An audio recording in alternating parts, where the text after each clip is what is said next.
Bismillahirrahmanirrahim. Assalamualaikum warahmatullahi wabarakatuh. Aksi nyata Merdeka Belajar oleh Nur Hasna Sikumbang SPD SMA Pertiwi 1 Padang. Topik Merdeka Belajar terdiri dari 4 poin.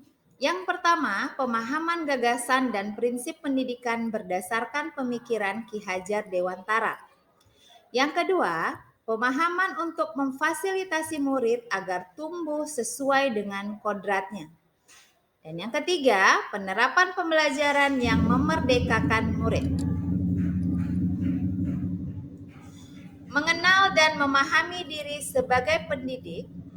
Yang pertama, memahami dan menghayati diri sebagai manusia yang merdeka untuk terus belajar. Yang kedua, bertutur kata lembut, mendengarkan pendapat, memotivasi untuk gemar dan senang belajar. Dan yang ketiga, menyelaraskan peran guru yang relevan dengan konteks murid dan zaman. Mendidik dan mengajar terdiri atas 2 poin. Yang pertama adalah pengajaran dan mengajar. Pengajaran adalah bagian dari pendidikan, sedangkan mengajar adalah bagian dari pendidik. Mendidik dan mengajar dibagi kepada sistem pembelajaran pada zaman kolonial.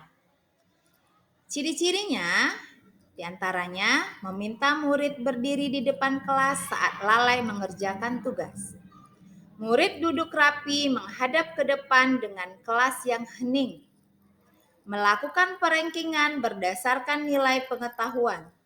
Menyeragamkan pembuatan tugas dan memukul murid karena tidak mengerjakan tugas. Sedangkan mendidik dan mengajar pada zaman sekarang memiliki ciri-ciri diantaranya murid diminta untuk aktif di dalam kelas, suasana kelas harus ceria dan menyenangkan, siswa tidak hanya dinilai berdasarkan nilai pengetahuan saja tetapi secara keseluruhan. Kemudian tugas yang dibuat siswa berdasarkan minat dan gaya belajar peserta didik.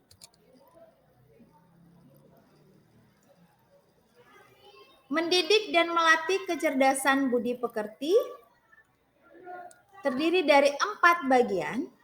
Melatih keberanian berpendapat atau olah akal, mengasah perasaan dan perilaku, juga masih olah akal, memunculkan kehendak, olah karsa, dan yang keempat, pendidikan dapat mempengaruhi bagian intelligible dan bagian biologis muridnya. Pendidikan yang mengantarkan keselamatan dan kebahagiaan. Yang pertama, bahwa pendidikan hanyalah sebagai tuntunan. Yang kedua, setiap murid memiliki kodrat kekuatan atau potensi yang berbeda-beda. Yang ketiga, pendidikan tidak dapat berkehendak atas kodrat kekuatan dan potensi murid. Yang keempat, menerapkan sistem Among dan semboyan Ki Hajar Dewantara. Dan yang kelima, menerapkan pembelajaran proyek serta digitalisasi pembelajaran. Adapun 3 pusat pendidikan saat ini terdiri dari 3 bagian penting. Yang pertama, pendidikan di dalam keluarga, pendidikan di sekolah, dan pendidikan di dalam kehidupan bermasyarakat. Mendampingi murid dengan utuh dan menyeluruh bahwa pendidik bergerak secara dinamis menyesuaikan kondisi pada saat ini.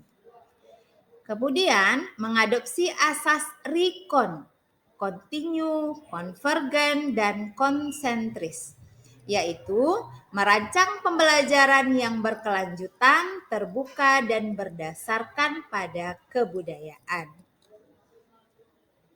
Baik, terima kasih. Assalamualaikum warahmatullahi wabarakatuh.